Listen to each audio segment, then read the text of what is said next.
In the warm, sun-kissed village of Amu, where red dust rose with every footstep and drums hummed in the evenings, lived a woman everyone admired. Her name was Madame Peculiar, fondly called Mama Peculiar, the proud owner of the most famous food hut in the entire region. Her soups danced with flavor, her spices sang, and people traveled from distant villages just to taste her magic.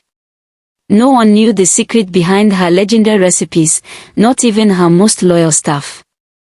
Mama Peculiar had a son, Emeka, who lived in the city. Villagers believed he was ungrateful, stubborn, or possessed by city pride. But only Emeka knew the truth. Only he knew what lived inside his mother's soul. One busy morning, Mama Peculiar's shop overflowed as usual, children giggling, men pounding fufu, women chatting loudly. In the queue stood Amoka, a shy and beautiful 19-year-old girl, 6 months pregnant. "Good morning, Mama Peculiar," she murmured. "I don't have money for food. I just want to beg, can I work for you, Ma?" Mama Peculiar looked at her with unusual softness. "My darling, there is no vacancy for now. But sit down, the food is on me." She whispered to one of her staff to serve Amoka a full plate. Moments later, Mama Peculiar announced she would employ her after all.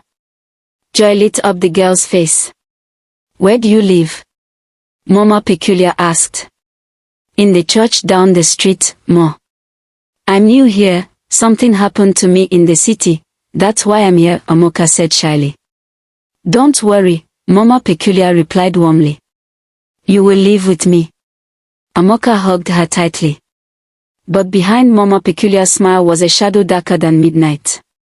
Amu village often said, "The pot may be white, but the food inside can be black." Mama Peculiar took care of Amoka like her own child. People in the village were even jealous of Amoka. One afternoon, Amoka had a frightening dream. A giant snake swallowed her whole. Terrified, she rushed to share it with the village pastor. "This is spiritual," he warned. "You must fast for 3 days and stay in the church. Do not leave. If you go home, you will not return." Amoka wanted to inform Mama Peculiar, but the pastor refused. Obedience is better than sacrifice. He personally went to collect a few of her belongings. When the pastor reached Mama Peculiar's house, she was preparing to leave for her shop. He told her Amoka would be staying in church for 3 days. "What do you mean? Bring her back now," she screamed.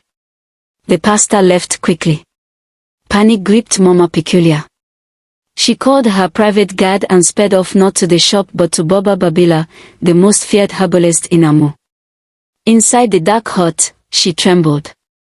"Baba, I'm in trouble." "No one gets in trouble here," he growled. "It's the girl, the one I planned to use for my final concoction." "She is in a church," Mama Peculiar whispered fearfully. Baba Babila frowned. "You fool, you were instructed to have all ingredients ready before the ritual. You have only till tomorrow. Without this final sacrifice, everything will fall apart." Mama Peculiar's heart pounded. She stormed out. She needed to get Amoka herself. When she got to her shop, she unexpectedly found Amoka washing plates. "Mama," Amoka said brightly.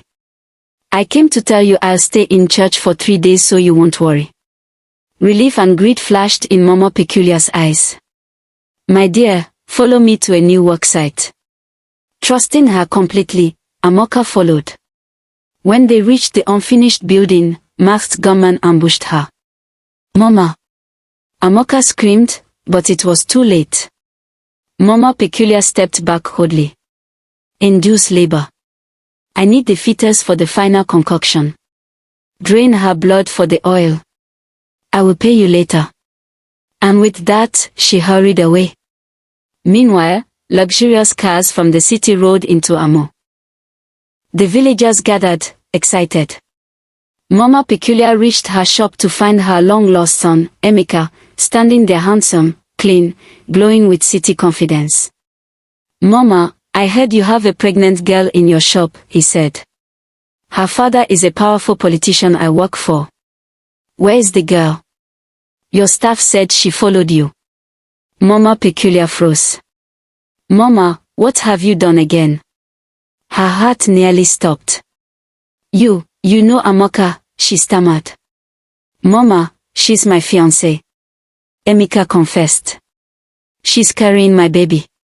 Me and Amoka parent drove in different cars just to look for her. I'm very sure one of the villagers might have told them Amoka stays with you any moment from now. I'm sure they will be here too, so bring her out now, Mama. Mama Peculiar collapsed to the floor. Before she could deny it, Amoka's wealthy parents arrived with the king of Amo. Their guards surrounded the compound. We have come to honor the woman who unknowingly protected my friend's daughter, the king announced. We will reward her with 50 million. Mama Peculiar screamed a shrill, animalistic sound. Without a word she ran toward the abandoned site. Everyone followed. When they reached the building, Mama Peculiar called out desperately. The thug stepped out, confused. Mama, what's happening? Is she alive? Where is the girl? Mama Peculiar asked with shaking hands. We don't deliver the baby. One guy they pound, I'm inside. Silence. Then a scream that ripped the forest open. Mama Peculiar fainted. Emeka collapsed. Emeka's voice shook as he finally revealed why he fled 5 years ago. The night Emeka discovered the ritual 5 years earlier, Emeka had returned home from school unexpectedly. The food shop was closed, the village quiet.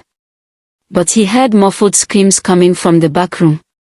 He followed the sound and found a secret trapdoor beneath the cooking area. When he opened it, the heat that blasted out smelled like blood, fire, herbs, and rot. The underground chamber below was lit by red candles shaped like crying children. And in the center of the room was his mother Mama Peculiar holding a newborn baby over a steaming iron cauldron. Her eyes were rolled back white. Her lips chanted ancient, twisted words. Her shadow moved on its own. The mother of the baby lay tied to a wooden table, unconscious, cuts all over her arms. As Emeka watched in frozen terror, Mama Peculiar slit the tiny infant's throat and let the blood drip into the pot. The flames roared alive, blue, green, purple like spirits feeding. Then Mama Peculiar said, with this blood, my shop will prosper for 5 more years. Emeka vomited and fell backward, catching her attention. Emeka, she hissed, her voice layered with something inhuman. He ran. He didn't stop to grab clothes or money. He didn't look back. And the cry of that murdered newborn haunted him every night. That was why he never returned. Not because he didn't love his mother, but because he had seen what she truly was. The village was angry. The villagers burned Mama Peculiar's shop to ashes. Miraculously, Amoka survived, though her child did not. Mama Peculiar was sentenced to 60 years, but demons don't let their servants retire peacefully. She killed herself after 1 year, eyes wide, mouth frozen in horror like she saw something only the damned can see. Amoka begged her parents for forgiveness for being stubborn. She had been secretly dating their worker, Emeka, and became pregnant. Out of fear and confusion, she ran away without telling anyone, including Emeka, why she left. Amoka healed slowly under her parents' care. Emeka was forgiven, but the nightmare had severed their love forever. Amu village still whispers the tale. If you pass Mama Peculiar's ruins at night, you will hear a baby crying. And a woman begging for one last ingredient.